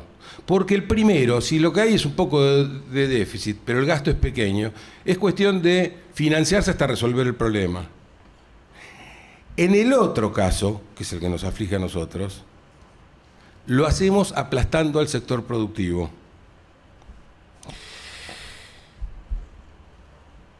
¿Cuáles son y con esto cierro, cuáles son las condiciones de éxito de este programa? Porque todos ustedes conocen prestigiosos colegas míos con los cuales yo hablo y con los cuales he examinado, en el caso de los más optimistas, todas las condiciones que ellos ponen en letra chiquita para decir que son optimistas, y cuando vemos esas condiciones en letra chiquita son bastante prolongadas, son tipo un contrato de... ¿Cuáles son? En primer lugar, que el gobierno se mantenga firme en los compromisos asumidos, lo cual para el gobierno del PRO es mucho decir. En segundo lugar, en el plano internacional, un contexto que está cambiando y no del todo para bien, se está enturbiando, no solamente tendría que no agravarse, sino que yo diría que tendría que revertirse. Les recuerdo que en este país, el riesgo país, que es la forma en que nos están viendo a nosotros, está en aumento, no en quieto. La Argentina va a tener que cubrir en 2020 no solamente todos los vencimientos de deuda, porque ahí se va a haber acabado la plata del fondo, digamos, ya no va a alcanzar, sino va a tener que tomar deuda nueva. ¿Cómo va a ser si los mercados de deuda están absolutamente cerrados? Hoy no podemos ni siquiera refinanciar intereses. Ni siquiera en el entorno local conseguimos refinanciar los vencimientos de letes. Ayer, eso. En el plano local, para el éxito del plan se requiere que aumente la demanda de dinero, y para que aumente la demanda de dinero, además de que eso va a estar influido por la inflación, la actividad y demás, eso va a estar influido por la bicicleta financiera. Acá hay un fenómeno que es la bicicleta financiera. La tasa va a volver a subir, a pesar de todos los pronósticos. Podrá bajar temporariamente, incluso bajar más de lo que está ahora, pero va en algún momento a volver a subir, necesariamente, porque va a haber que aumentarle el premio al que se sienta a jugar a la ruleta rusa. Cuantos más veces hemos tirado, decimos, el riesgo ya de que la bala me pegue es más alta. Para seguir sentado, que me paguen más. Ahora, eso tiene un límite. Llega un momento en que no importa lo que me paguen, yo quiero realizar la ganancia, porque estos son pesos y las ganancias se cuentan en dólares. Y por último, todos esos presupuestos, todas esas proyecciones de que podría llegar a tener éxito el plan, dependen de ingresos fiscales que debieran mantenerse. Y el problema es que en un contexto de actividad económica en contracción, la recaudación va a caer. Y ya empezó a caer. El último mes hubo una caída de la recaudación en términos reales, que es lo que importa. No los torturo más y muchas gracias.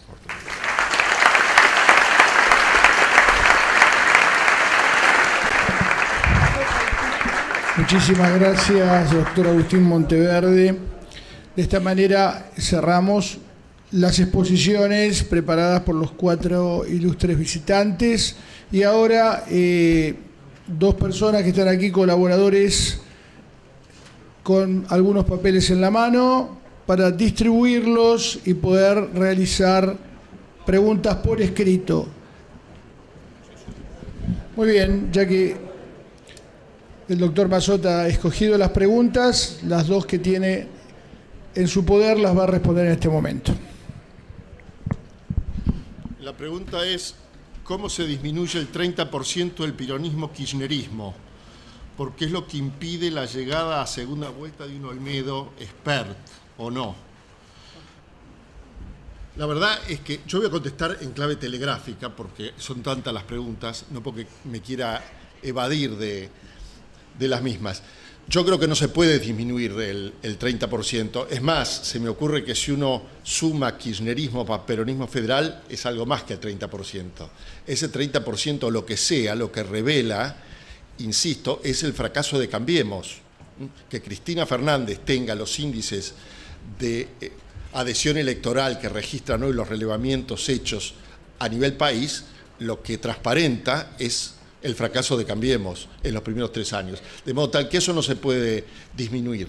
Ahora, yo lo descartaría a José Luis Espert, no porque sea malo, sino porque me parece que no hay tiempo para imponerlo, lo cual no quita que no pueda sumarse desde un lugar muy importante a lo que está haciendo Olmedo. Particularmente hoy, insisto, faltan 11 meses, hoy es difícil imaginar, parece poco probable, no imposible, poco probable que en la segunda vuelta se pueda colar alguien que no sea el candidato de Cambiemos y el candidato del kirchnerismo / peronismo. ¿Otra? No, yo digo para que cada uno... Una cada uno. Bueno, muy bien. Agustín. Sí, bueno, sí, bien. Contestamos una. Acá me dicen si qué elección, ¿no? Entre 10.000 planes más o ¿por qué no 10.000 puestos de trabajo privado? Sí, por supuesto. El problema es que en la medida en que seguimos ampliando el Estado, con 10.000 planes más o con otra empresa estatal deficitaria o regalando la plata de cualquier forma que sea, achicamos necesariamente el sector productivo. Este es el grave problema, porque para bancar la fiesta de algún lado tiene que ser la plata. Y la verdad es que la mochila ya hace rato que ha superado el tamaño del mochilero. Esto ya es insostenible, ¿no? Bien, Agustín. ¿Qué piensa el señor Laje de la xenofobia, homofobia y transfobia? Bueno, que no existen. No existen por lo menos como...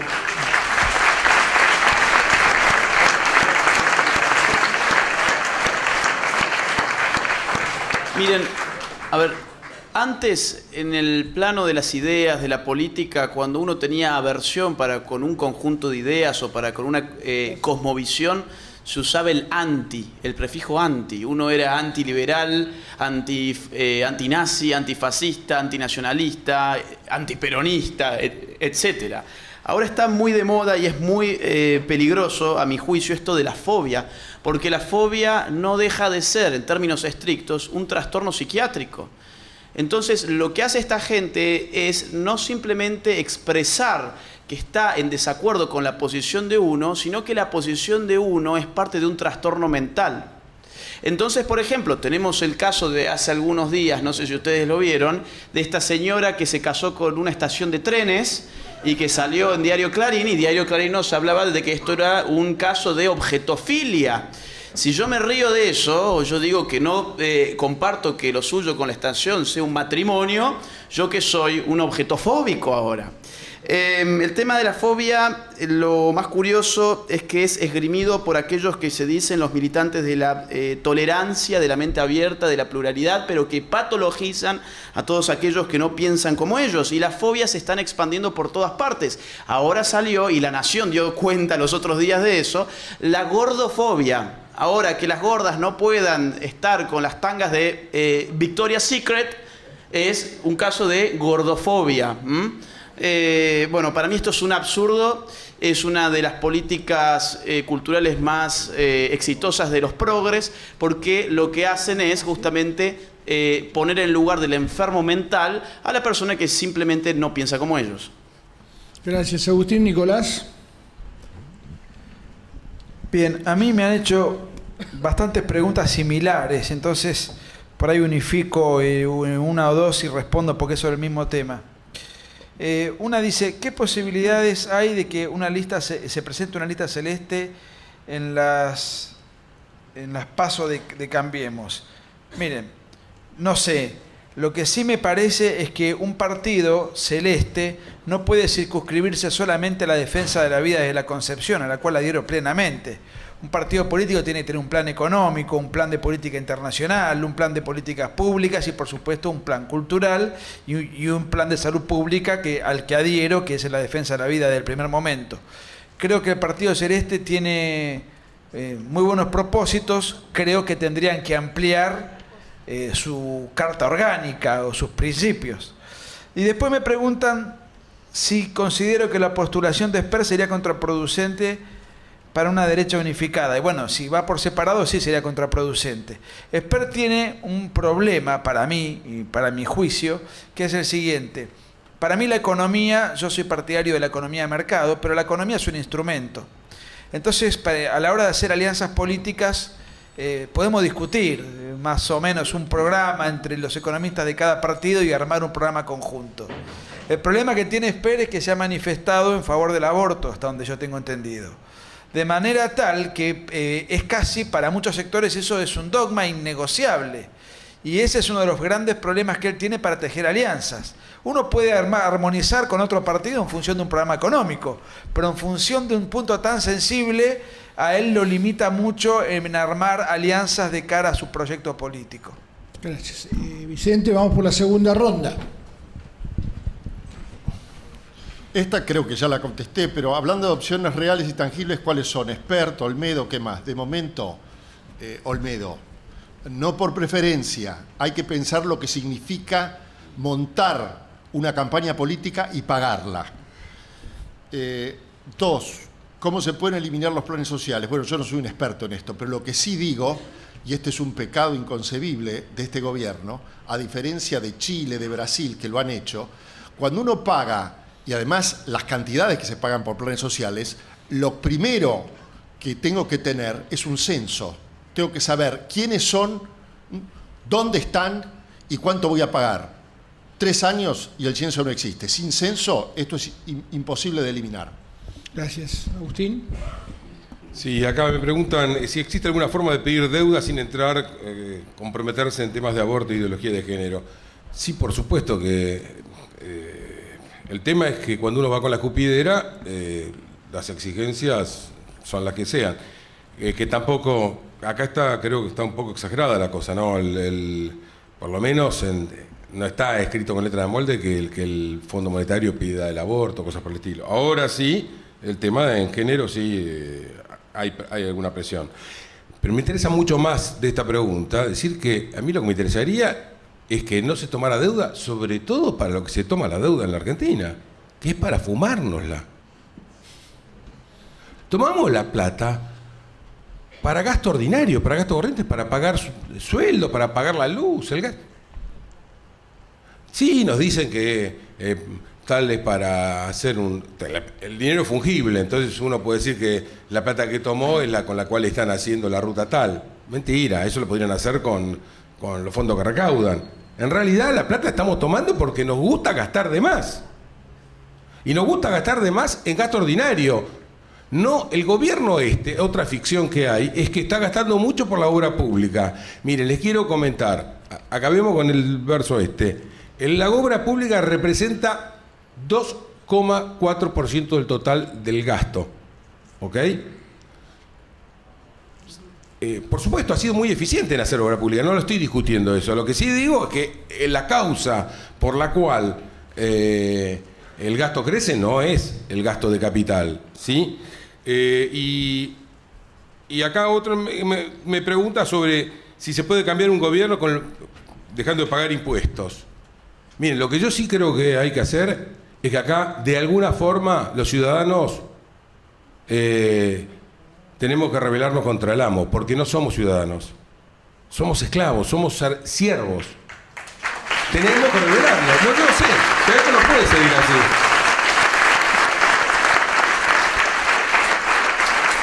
En la Argentina, bueno, además de que la presión tributaria, tengo algún paper que ganó algún premio académico con respecto al tema de cómo se mide, acá se la reduce con...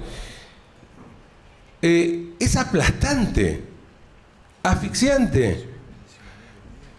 Vivimos para pagar impuestos y para la administración de los impuestos. Ahora, ocurre que con el tema del desarrollo de la tecnología, hoy es prácticamente imposible de escapar, porque tenemos un grillete. Hasta te quitan la quit, te embargan las cuentas. Lo que se requiere, de la misma forma que se batalló contra el aborto, vamos a tener que batallar, y muy especialmente contra el tema de la perspectiva de género, con la ideología de género. Y también va a llegarle el turno para que batallemos por nuestra libertad y nos saquemos ese grillete. Gracias.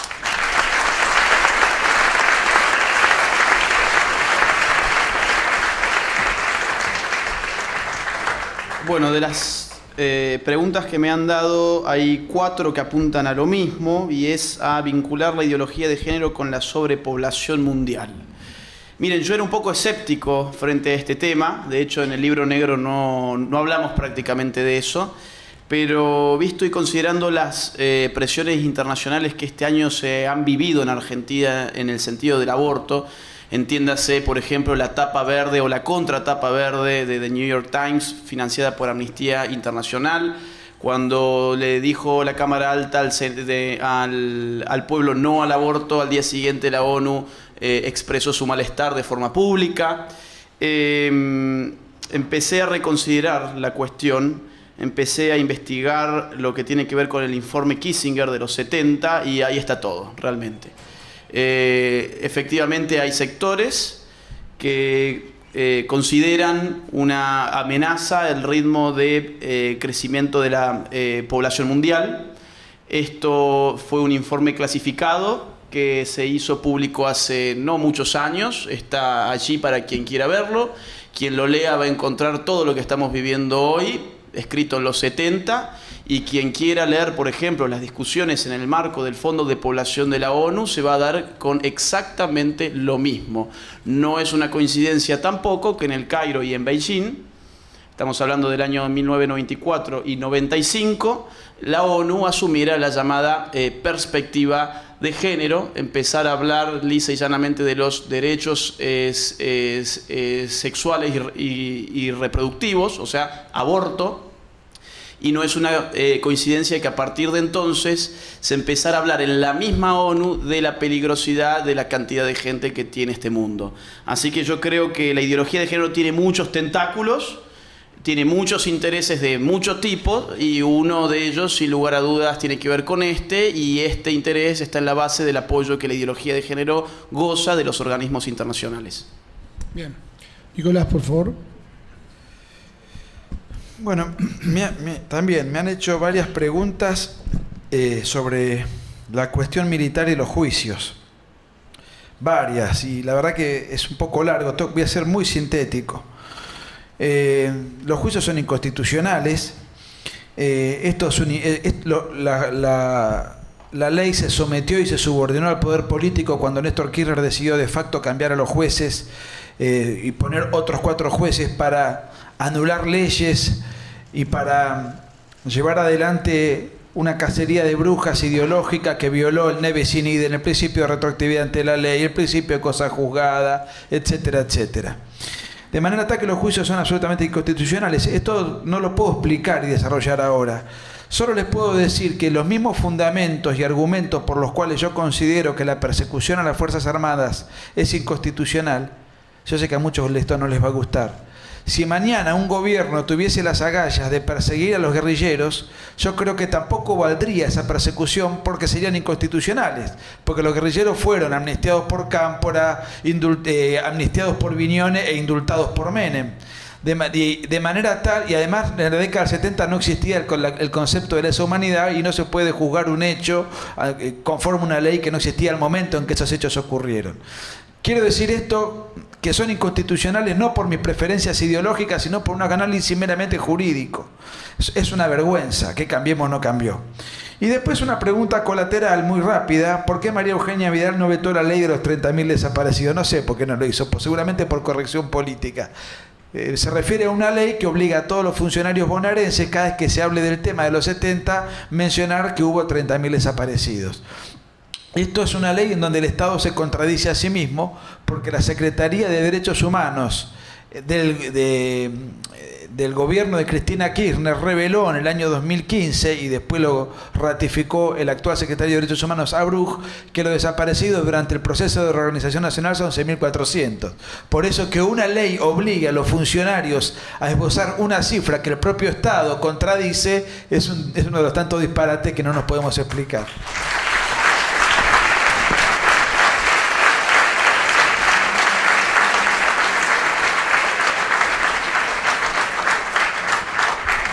Creo que las respuestas son muy sustanciosas, claras y concretas. Y si ustedes lo desean, damos una pregunta más a cada uno. ¿Puede ser? ¿Sí? Muy bien. Vicente, por favor. Esta es la pregunta envenenada de la noche, pero bienvenida sea. Es difícil de contestarla, ¿no? Y además creo que no hay una contestación, y creo que van a compartirlo conmigo. En tren de conjeturas, ¿cuál cree usted que es el mal menor en la oposición binaria Cristina-Macri? Gracias. A mí no se me ocurre ninguna razón atendible, seria y cierta, con base en la cual yo pueda afirmar que Cristina Kirchner y lo que significa el kirchnerismo es el mal menor. ¿Acaso podría encontrar alguna para decir que Macri, entre él y Cristina, es el mal menor? Y creo que nos faltaría la verdad, por lo menos de mi perspectiva. Hay una serie, un conglomerado, un espacio de libertades públicas que este gobierno admite que en la deriva que llevaba el kirchnerismo íbamos a terminar perdiendo. Desde ese lugar creo que es claramente el mal menor. Ahora, de ahí a suponer que porque haya una opción entre A y B, yo tengo que votar a A o a B, hay una diferencia grande, hay, yo diría, un abismo. Es un problema de conciencia. Si uno dijese, vamos a ir a un ejercicio de análisis de ciencia ficción. ¿Qué pasaría si yo supiese que de mi voto depende que gane uno u otro? Por eso la pregunta es envenenada, porque uno tiene derecho a hacer ese tipo de... Obviamente no va a suceder, pero en definitiva, como no es un voto solo, pueden ser miles de votos o cientos de miles de votos. Hay 4 millones de personas que votaron a Macri sin ser macristas. Y de esos 4 millones, algunas de las encuestas dicen que por lo menos 3.500.000 están desencantados. Por eso digo, la pregunta no es menor. Cada uno tendrá que contestarla como desee. Yo le adelanto algo. Yo no voy a votar a ninguno de los dos.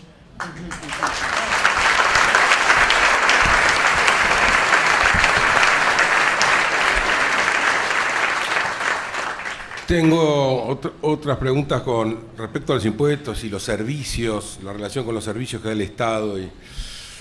En primer lugar, querría decirles que aparte de los impuestos que mide la presión tributaria, está lleno de impuestos invisibles, porque hay mucha gente que se cree que no paga impuestos.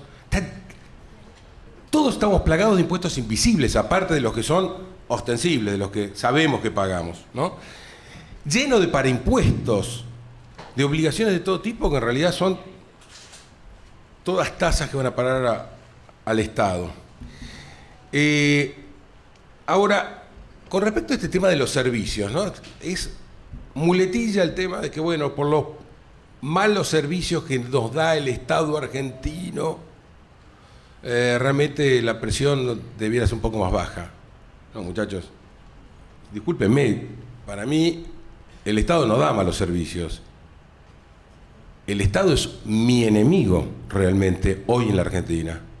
Hoy me complica la vida sistemáticamente, no necesariamente este mismo Estado, décadas atrás, seguramente no. Este Estado es mi enemigo. Es mi enemigo porque no solamente vivo para administrar sus impuestos y para pagarlos, sino porque además utiliza la carta blanca que uno le da para hacer exactamente lo contrario, las cosas que me amargan la vida. Ver a mis amigos y camaradas torturados en mazmorras por haber defendido la vida y la libertad de los argentinos. Administrar abortivos con 1.000 plata. Regalar abortivos con 1.000 plata. Obligarme a pensar de una forma determinada. Porque lo que está detrás de la ideología de género, como también lo ha explicado Agustín, es que nos quieren obligar a pensar. Es pensamiento obligatorio. Y por si faltara algo ya, es que además de todo me quieren sacar los hijos. Porque que la educación sexual integral sea forzada, que haya que cumplir lo que dice el diputado del oficialismo, el señor Lipovetsky, que los padres debieran ir presos, aquellos que dicen, bueno, yo estoy dispuesto a ir preso, pero no me voy a bancar que el Estado, alguien que se arroga el interés de los chicos, venga a imponer las porquerías que nos quieren imponer.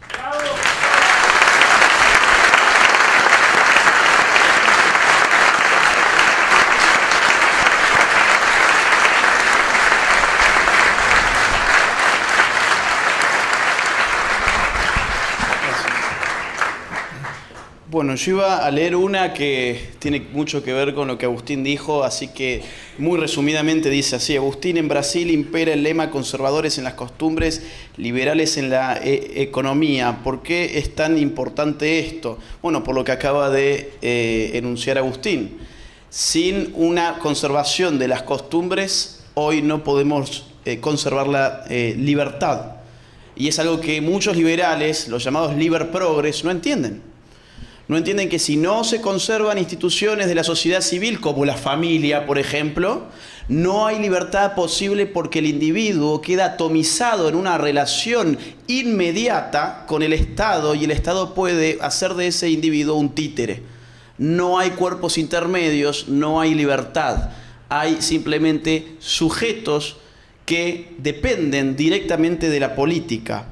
Entonces, sería interesante que los liber progres tengan un poco en cuenta que no hay ideología de género sin estatismo, porque sin estatismo esta ideología de género sería apenas el club de tontos que se autoperciben como cosas que no son, nada más que eso.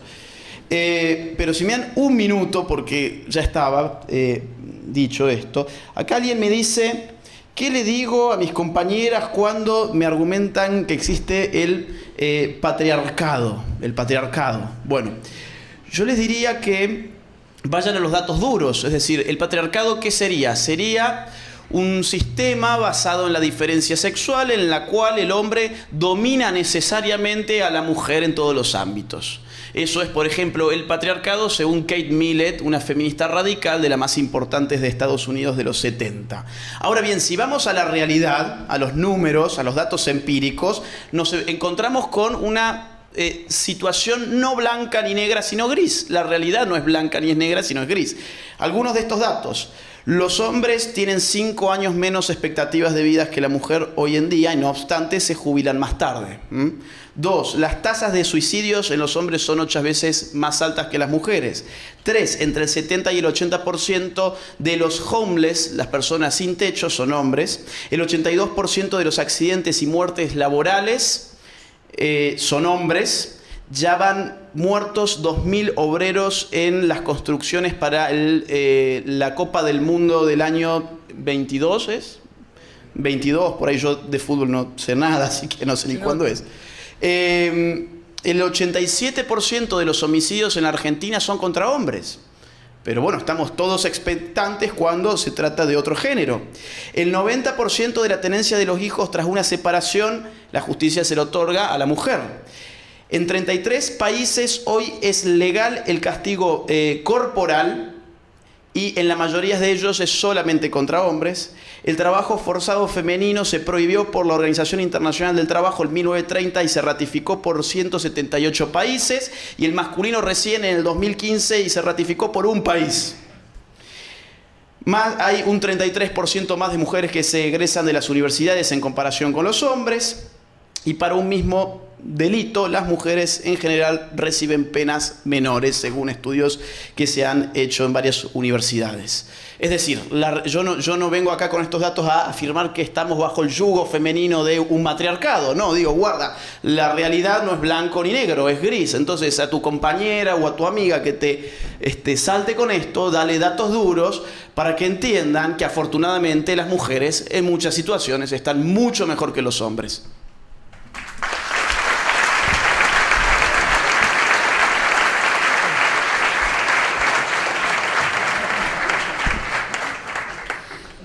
Bueno, acá hay una pregunta. Tras haber librado la batalla cultural, ¿notás que la izquierda ha cedido terreno? Yo no creo que haya cedido terreno, pero hemos tenido triunfos, pero yo tendría que enumerarlo y sería un poco jactancioso y un autoelogio, pero bueno, Agustín me dice que la haga. Nosotros hemos disertado en el Congreso Nacional de Perú y Perú tuvo que retroceder con las marchas de género. No es que haya sido exclusivamente por nuestra disertación, pero hemos puesto un grano de arena en eso. Hemos disertado ante los ministros de la Corte de la República Dominicana y República Dominicana la semana siguiente declaró inconstitucionales una serie de leyes de género que estaban en disputa. Nos llamó el presidente del Paraguay para que disertemos ante sus ministros y senadores y ante el presidente electo, Mario Abdo, para que les pongamos nuestra visión, y luego el propio presidente Cartés declaró a Paraguay un país libre de la ideología de género. O sea, si fue por nosotros o no, no lo sabemos. Para la vanagloria nuestra, más vale pensar lo que fue así. También...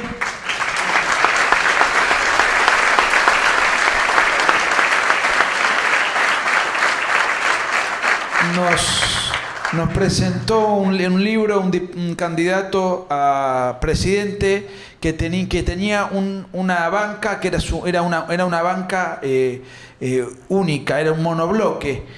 Candidato Provida nos presentó el libro y ahí lanzó sus candidaturas. Terminó ganando en primera vuelta, sacó 40% en segunda vuelta, perdió, pero hoy controla una banca de 12 bloques, que es la banca más numerosa de Costa Rica.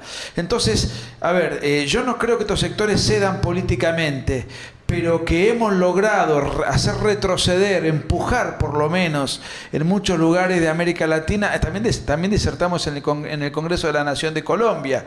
Acá en Argentina... En el Uruguay. Bueno, ahí nos sacaron casi a patadas, pero es decir, en Argentina no tenemos prácticamente un concejal a donde ir a tocarle el timbre. De todas maneras, con el esfuerzo de todos hemos logrado por lo menos este año frenar el aborto. Y hay una cosa que acá vieron que bien que funciona la pareja. Agustín me tira letra. Nosotros, fíjense la cantidad de jóvenes que hay hoy, ¿no? Y un día realmente difícil y duro.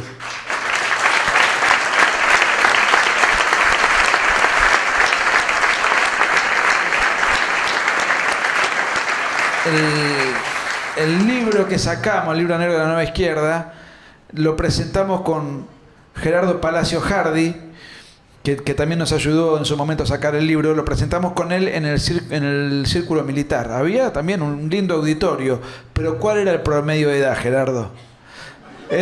98. Con Agustín decíamos, un poco en serio, un poco en broma, decíamos, bueno, nos quedan 10 años de carrera como escritores. Y lo que sí no consideramos una cosa gratificante es la cantidad de jóvenes que se han acercado, es decir, un recambio generacional enorme que en aquella época ni por asomo lo avisorábamos, ¿no? Bueno, gracias. Muy bien.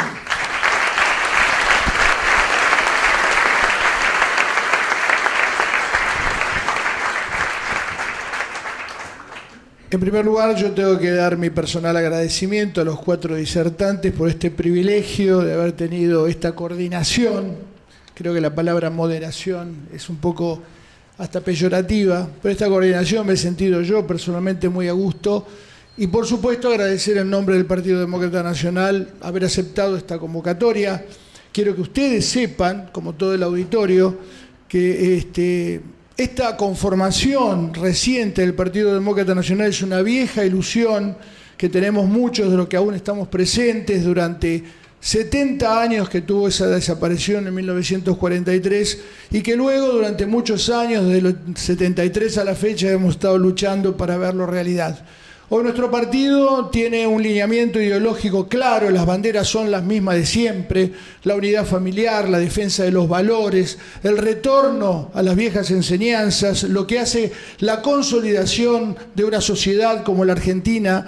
Y hoy no tenemos compromisos formales, ideológicos o políticos con ninguna expresión en particular, pero sí deseamos fervientemente que todas aquellas expresiones que se identifiquen con la recuperación de estos valores, llámese el Frente por la Familia y por la Vida, Olmedo, Espert y todos aquellos que están atrás de estas banderas, puedan lograr sintetizar en una única propuesta para ser alternativa en el futuro. Nosotros estamos esperando esa gran convocatoria.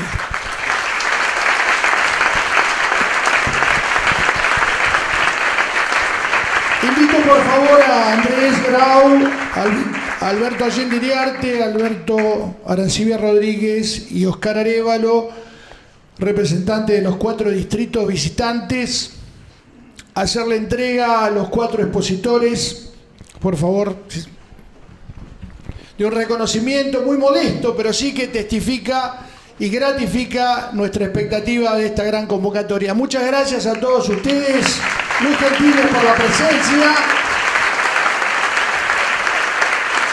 Y ojalá que estas reuniones se repitan 1000 veces.